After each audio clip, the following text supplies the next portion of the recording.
Merci beaucoup. Merci d'abord aux organisateurs et organisatrices de Tour de France pour la santé.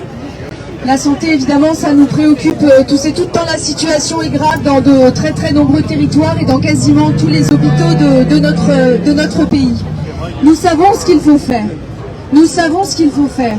Et ça a été dit, et notamment dit, très bien dit par Lucie Castet.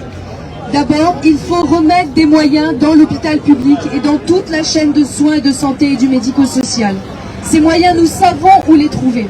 Aujourd'hui, les ultra-riches continuent de s'enrichir et le système de santé, comme tous les services publics, de s'appauvrir. Oui, nous savons ce qu'il faut faire avec une logique comptable qui tue le service public et qui abîme et qui fait tant souffrir les agents et agentes du service public de la santé comme de tous les services publics. Nous savons ce qu'il faut faire et nous savons aussi ce qu'il faut absolument éviter. Et ce qui est pourtant possible, c'est-à-dire pour la santé, l'avènement de l'extrême droite.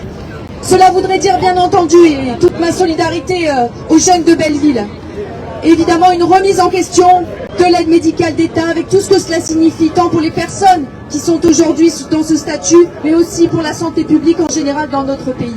Ça veut dire aussi bien entendu une privatisation encore plus importante de l'hôpital public et le fait de laisser de plus en plus de moyens et de places au privé et au privé lucratif.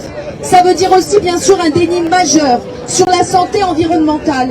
Et aujourd'hui on le sait, nombre d'infections qui touchent les Françaises et les Français sont dues au fait de politiques qui ne veulent pas voir les dégâts de toutes les pollutions sur la santé des gens. Les producteurs et les productrices d'abord, les habitants et les habitantes bien sûr ensuite qui vivent autour des zones polluées.